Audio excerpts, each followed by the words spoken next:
एक शाम जब पूरा देश खामोश हो गया और इतिहास ने एक नया मोड़ लिया। एक 30 जनवरी 1948 दिल्ली की शाम और बिरला हाउस का वो बगीचा। 3 गोलियां चलीं और दुनिया के सबसे बड़े अहिंसा के पुजारी का अंत हो गया। मारने वाला कोई विदेशी दुश्मन नहीं, बल्कि अपनी ही मिट्टी का एक युवक था, नाथूराम विनायक गोडसे।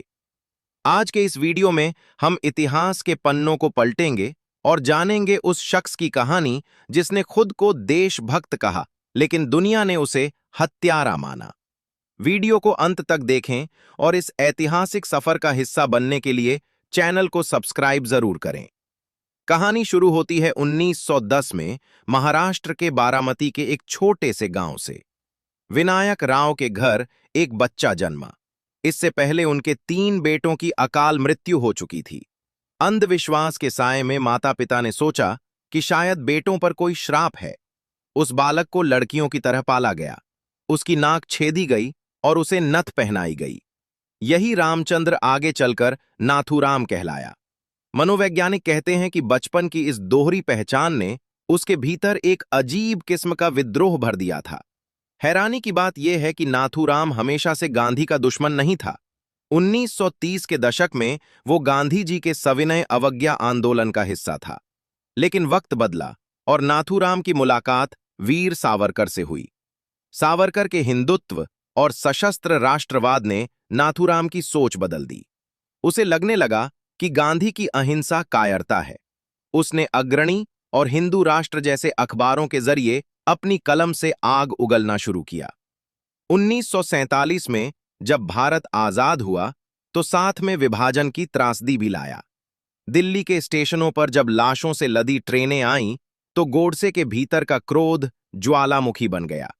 उस ज्वालामुखी में घी डालने का काम किया पाकिस्तान को दिए जाने वाले 55 करोड़ रुपए के विवाद ने। पाकिस्तान ने कश्मीर पर हमला कर दिया था, फिर भी गांधी जी इस बात पर अड़ गए कि पाकिस्तान को उसका पैसा दिया जाए।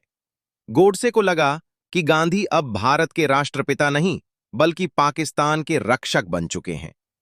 20 जनवरी 1948 को एक नाकाम कोशिश के बाद गोडसे और उसके साथी नारायण आप्टे पीछे नहीं हटे।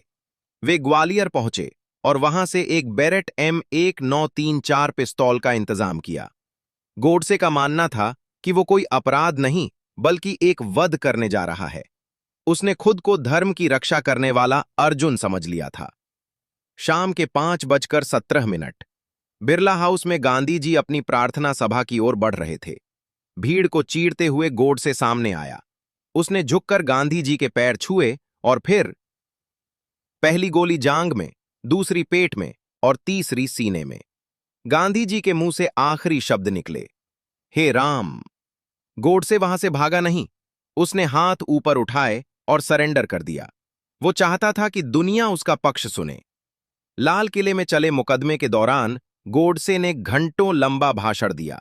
उसने कहा, मैंने गांधी को इसलिए मारा क्योंकि उनकी नीतियां हिंदुओं के विनाश का कारण बन रही थीं। अगर देश की रक्षा के लिए मुझे फांसी भी चढ़ना पड़े तो मुझे गर्व होगा। 15 नवंबर 1949 को अंबाला जेल में उसे फांसी दे दी गई। उसके एक हाथ में अखंड भारत का नक्शा था और दूसरे में भगवद गीता। नाथूराम गोडसे ने सोचा था कि गांधी को मारकर वो गांधीवाद खत्म कर देगा, लेकिन इतिहास गवाह है कि गोलियां शरीर को मार सकती हैं, विचार को नहीं। आज भी देश 2 हिस्सों में बटा है, एक जो उसे हत्यारा कहता है और दूसरा जो उसके तर्कों में तर्क ढूंढता है। आपकी इस बारे में क्या राय है? क्या हिंसा कभी किसी समस्या का समाधान हो सकती है? कमेंट में अपनी राय जरूर दें और वीडियो को शेयर करें।